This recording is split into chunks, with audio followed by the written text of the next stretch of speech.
Alright, so since the man himself can't grace us with his presence in 2026 so far, let's look back at some of his old clips, man.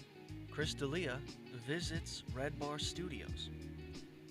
Ladies and gentlemen, joining us in studio to watch his new special on Netflix, No Pain, Chris D'Elia. Hey, Chris! Now, I remember this happening. I remember him saying something about Edgar Allan Poe mask being the prototype for the Chris D'Elia face. And you're like, I mean, it is not far off. Not far off. Creepy. Oh, wait. So you know Whitney Cummings, of course. Everybody remembers Whitney Cummings on her last Netflix special. Whitney Cummings revealed that she has a Whitney Cummings robot. Oh, yes. And we brought up the robot. We've talked about it before, right? And let's not forget, Whitney is terrified of AI, but she has a robot in her home with a child. Hey, what are we doing? She's probably got like 4 nannies, a maid. Remember the Whitney Cummings robot that she nicknamed Bear Claw that was made, you know, after her resemblance? Man, has she been pushing that robot around. And I thought it was so weird. I watched Chris's special, No Robot. And him and Whitney are basically the shitty mom and dad of comedy. So I thought it would only be fair if Chris had a... Wow. The shitty mom and dad of comedy. Oh, man. And they both do have offspring. Weird.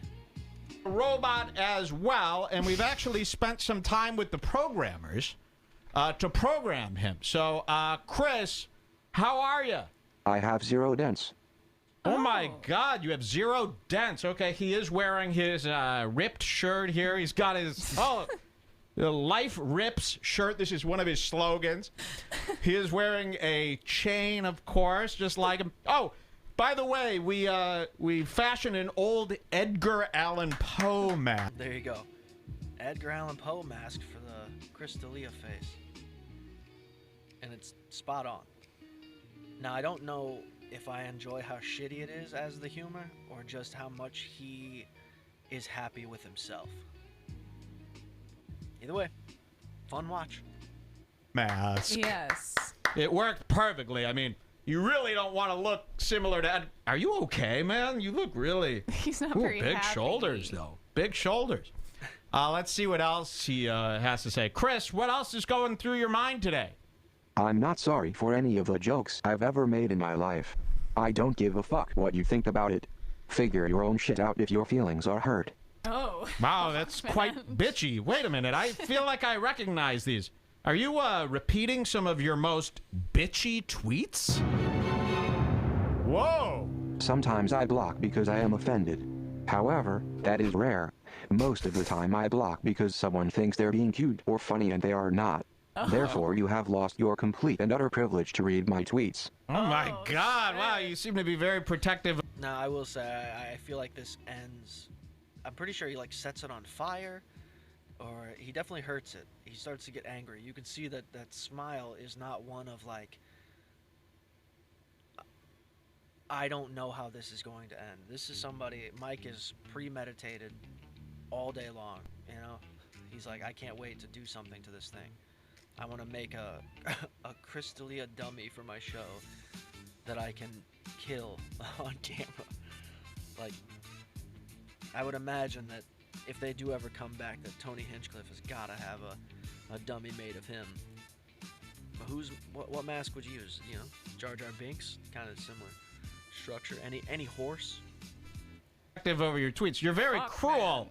Man. You're very mean to people, aren't you? What do you think about our, we've got coronavirus right now going around. People are in quarantine. You did make a joke on your special about how, who cares if people get sick? What do you think about the current state of corona and the current state of politics? It would be so fucking hilarious if Trump got the coronavirus. So funny. Oh my God, if you want our president to get corona? That's terribly mean. Why would you say that? Thought. that. That's really terrible. Shut up. See, this is the fun stuff that people get, that came to my channel when I talked about Redbar, that they get to go watch again. Because they love the Redbar archives. They like that they can spend $12 a month on old stuff, on reruns, bro. And it doesn't work nearly as much with a TV show as it would for a podcast, because this guy is talking about very specific things in those moments. So yeah, go back and watch, season 16, where he's talking about fucking Josh Denny or whoever, right? Fun stuff, dude. Worth the money. But there you have it. Chris D'Elia visiting Redbar. This is on the Redbar YouTube channel. 652 subscribers. Obviously not him, but certainly taking his content. Either way, like and subscribe.